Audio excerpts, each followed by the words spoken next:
परदेसीड़ा तो किसी ने सा मिलाया। अजोबा की परदेसीड़ा तो किसी ने सा मिलाया। सीने सा मिलाया तो क्या हाल सजन जे सुनाया। जो पकी परदेसीड़ा तो किसी ने सा मिलाया।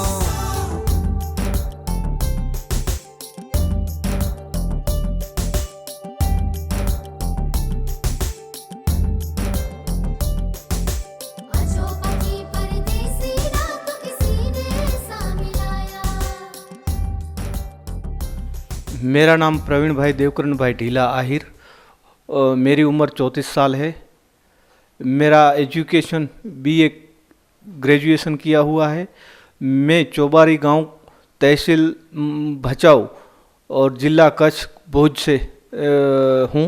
मैं पिछले 10 सालों से खेती से जुड़ा हूँ। वैसे मेरा परिवार तो खेती में ही जुड़ा है और मैं कुल 87 एकड़ ज़मीन में किसानी करता हूँ, जिसमें से अभी फ़िलहाल इस ईयर 45 एकड़ में एरंडी लगाई हुई है और 40 एकड़ में जीरा लगाए है और 2 एकड़ में सौंफ लगाई हुई है।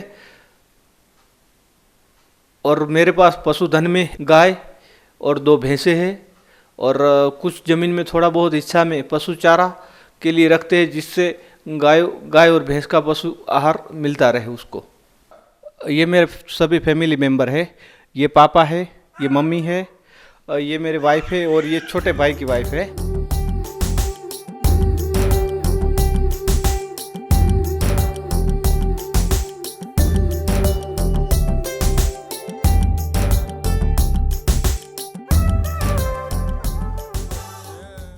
आप मेरे पीछे जो देख रहे हो वो शेड बनाया हुआ है गाय भैंस रखने के लिए, और उसमें उसका जो फीड खाने का रखते हैं इसमें। और साल भर का चारा जो सूखा चारा रहता है वो यहाँ पे स्टॉक करके रखते हैं। जैसे जैसे पशु को चाहिए वहाँ यहाँ से तुरंत मिल जाता है। और हरा चारा हम खेत से टाइम टाइम पे जो सीजनेबल चारा रहता है वो हम खेत पे उगाते हैं और बाद में यहाँ लेके आते हैं पशुओं के लिए। और ये जो पास में है वो छोटा सा किचन गार्डन है, जो किचन के लिए सब्जी वगैरह यहाँ से मुहैया होती है, जो ऑर्गेनिक है।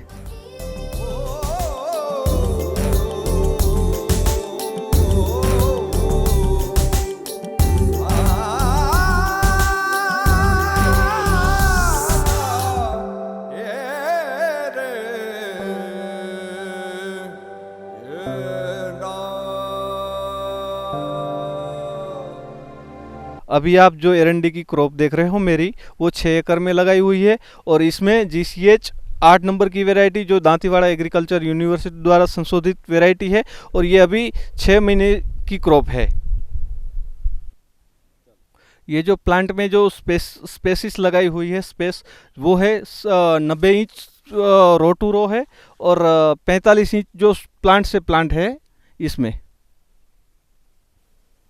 और ये स्पेसिस लगाने से ये वो मुनाफा है कि इसमें ज़्यादा ब्रांचेस आती है, जिससे बार बार कटाई मिल सकती है।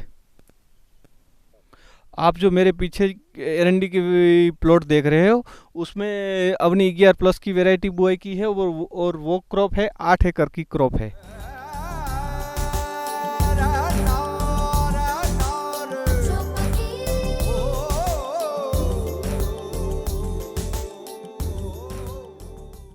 इसमें लाइन टू लाइन जो डिस्टेंस हमने रखा है वो 7.5 फीट का है और पौधे से पौधे जो डिस्टेंस लगाया हुआ है वो 4.5 फीट का है।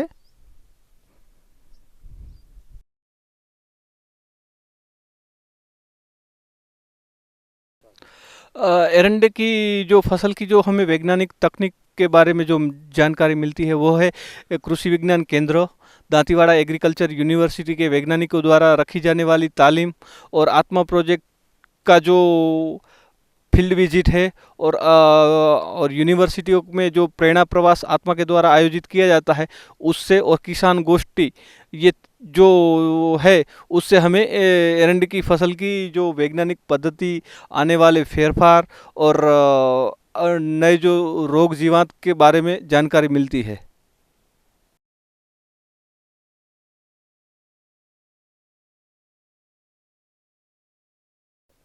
एरंडे में मुख्यतः रूप से जो ऑयल की मात्रा रहती है वो 48% ऑयल की मात्रा एरंडे में देखी जाती है। उसमें भी भिन्नता है, जो पियत वैरायटी है उसमें 48% और बिन पियत में थोड़ी उससे कम मात्रा देखी जाती है।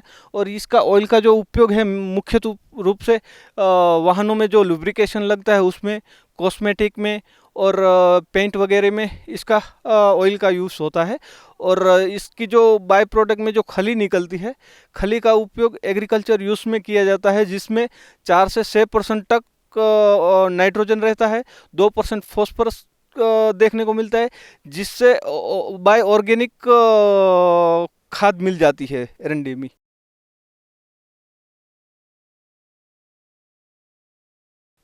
एरंडी की फसल में देखा जाए तो ये 6 से 8 महीने की क्रॉप खड़ी रहती है, जिसमें जो ये पत्ते वगैरह है वो झड़ने के बाद जो मिट्टी में मिलते हैं, जिससे ऑर्गेनिक मैटर तैयार होता है।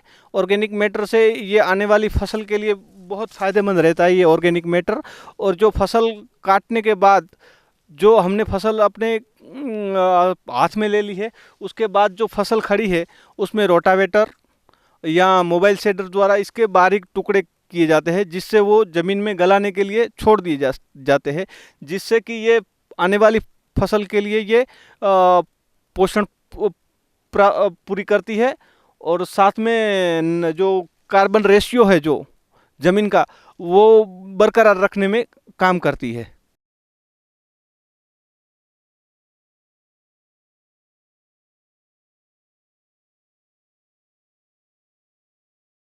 एरंडे में देखे जाए तो मुख्य 4 वैरायटी जो गवर्नमेंट के द्वारा इश्यू की गई है, जो गुजरात सीड निगम है उसके द्वारा, जिसमें GCH 7, GCH 8, GCH 9 और GCH 10 जो नई वैरायटी आई है। ये वैरायटी में जो हाइब्रिड वैरायटी है, और दूसरी प्राइवेट कंपनी की जो वैरायटी है वो अवनी 11+ है, साई 33 है, विश्वास 77 नाम की वैरायटी है। हमने अभी जो फसल लगाई है वो 2 वैरायटी के ऊपर ज़्यादा फोकस है। इसमें GCH 8 और अवनी 11+ और साई 33 ये वैरायटी पे हमने फोकस किया है। और क्योंकि ये वैरायटी में प्रोडक्शन ज़्यादा मिलता है और इसकी ब्रांचेस वगैरह ज़्यादा मिलती है, और इसमें रोग जीवात कम आते हैं। और इसमें ये फसल इसमें स्पेस ज़्यादा देना पड़ता है, क्योंकि स्पेस ज़्यादा देने से ब्रांचेस ज़्यादा निकलेगी और लेबर खर्च जो रहता है वो बहुत कम रहता है, क्योंकि जो हाइट नहीं रहेगी तो हार्वेस्टिंग में अच्छा रहेगा किसानों को, क्योंकि हार्वेस्टिंग फास्ट रहेगा था। हार्वेस्टिंग फास्ट रहने से लेबर कम लगते हैं।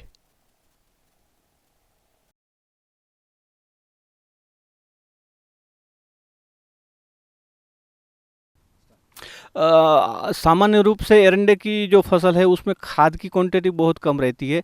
उसमें स्टार्टिंग में पहले फॉस्फोरस के रूप में 40 किलो पर एकड़ फॉस्फोरस दी जाती है, और बाद में 3 से 4 हफ्तों में नाइट्रोजन, जो उसको पूर्ति खातर के रूप में बोलते हैं, वो दिया जाता है। वो उसकी जो मात्रा है वो 180 किलो नाइट्रोजन की रहती है। और सल्फर जो तीसरी बार जब हम सिंचाई करते हैं उसमें उस टाइम पे सल्फ़र देते हैं, जो 20 किलो के हिसाब से सल्फ़र दिया जाता है। और जो इसमें खाद क्यों कम लगता है, क्योंकि इसके जो पत्ते वगैरह है वो भी खाद का ही एक काम करते हैं। और इसमें नीम की खली और एरंडी की जो खली आती है उसका भी उपयोग करते हैं, जो कि ऑर्गेनिक मैटर के रूप में काम करता है, जो CN रेशियो, जो नाइट्रोजन का रेशियो है वो बढ़ाता है।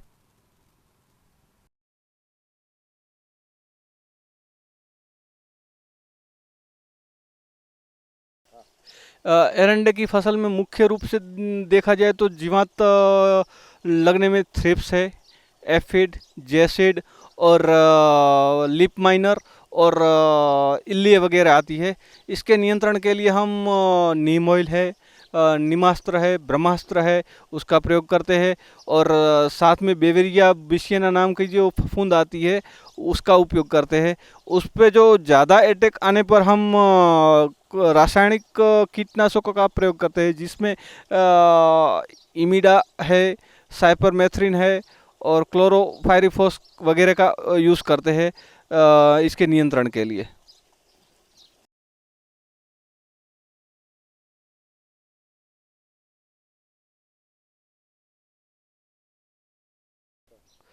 एरंडे की फसल में मुख्य रूप से जो डिसीज देखे जाए तो उसमें जलगलन और विल्ट का प्रॉब्लम देखा जाता है, और ये आने का जो मुख्य कारण है वो हवामान में ज़्यादा नमी और सॉइल मॉइस्चर ज़्यादा, और साथ में एक ही क्रॉप एक ही प्लॉट में बार बार लगाना, उससे जो इसमें डिसीज़ का अटैक ज़्यादा रहता है। और इस डिसीज़ को कंट्रोल करने के लिए जो यूज़ किया जाता है उसमें ऑर्गेनिक खाद है, जो सड़ी हुई खाद लगानी चाहिए, जिससे लगाते हैं जिससे डिसीज़ कम लगते हैं।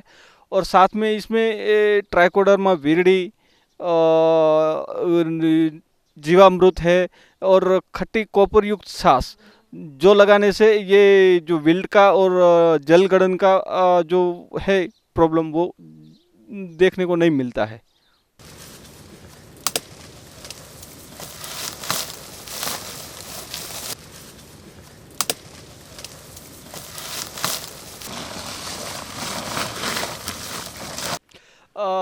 इसमें एरंडे में जो प्रोसेसिंग है वो हार्वेस्ट अंदर जो हार्वेस्ट करने के बाद जो माल इकट्ठा खेत पे करते हैं, खेत पे माल इकट्ठा करने के बाद ट्रैक्टर द्वारा एक जगह पर लाया जाता है। बाद में उसको 10 या 15 दिन सुखाते हैं। सुखाने के बाद थ्रेसर में उसको दाने को निकाला जाता है। थ्रेसर से थ्रेसर में निकालने के बाद उसको ग्रेड बोरी भर के घर पे लेके जाते हैं। बाद में उसको मशीन से ग्रेडिंग करते हैं। ग्रेडिंग के बाद बोरी भर के नज़दीक का जो एपीएमसी है हमारा भचाऊ, वहाँ उसको बेचते हैं, जिससे ग्रेडिंग होने से उससे दाम में अच्छे दाम हमें मिलते हैं। आप जो ये देख रहे हो, ये भचाऊ एपीएमसी में हम अपना माल बेचने गए थे, और जहां पर एरंडी की फसल की ऑक्शन हो रही है, और ये ऑक्शन में हमारा एरंडी का जो मूल्य हमें मिला है वो 1118 रुपये प्रति 20 किलो के भाव से मिला है। अचो पखी परदेसीड़ा तो कसीने सा मिलाया। अचो पखी परदेसीड़ा तो किसी ने सा आप जो मेरे पीछे देख रहे हैं वो हमारा स्टोरेज है। एरंडी की फसल निकलने के बाद जो हमारा जो प्रोडक्ट है वो इस पीछे वाले जो गोडाउन है उसमें हम स्टोर करते हैं। आप अभी जो देख रहे हैं वो हमारा तीसरा प्लॉट है, जिसमें एरंडी की जो किस्म लगाई है वो अपनी 11+ वैरायटी है। और ये 7 एकड़ का प्लॉट है पूरा, जिसमें ये फसल 6 महीने की है। अभी 6 महीने की स्टेज में है। 2 बार हार्वेस्ट हो चुकी है। ये रे ये ना।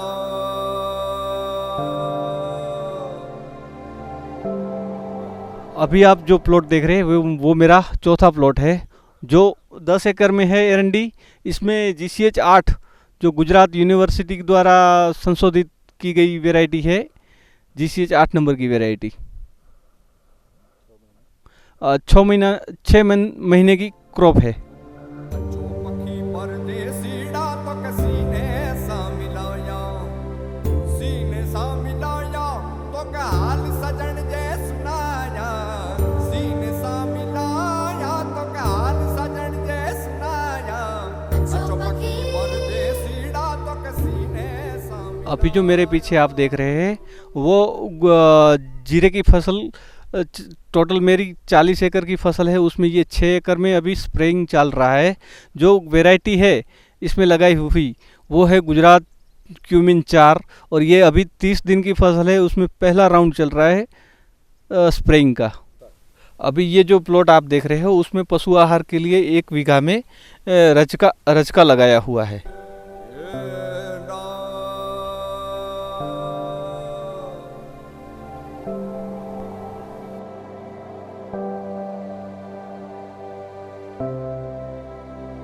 पर एकड़ में मुझे नेक्स्ट ईयर जो इनकम रही थी वो 1.5 लाख रुपए की रही थी एरंडी की क्रॉप में, जिसमें मैंने 75 किलो की 33 बोरी भरी थी, और जो पर क्विंटल 6,000 के भाव बिका था।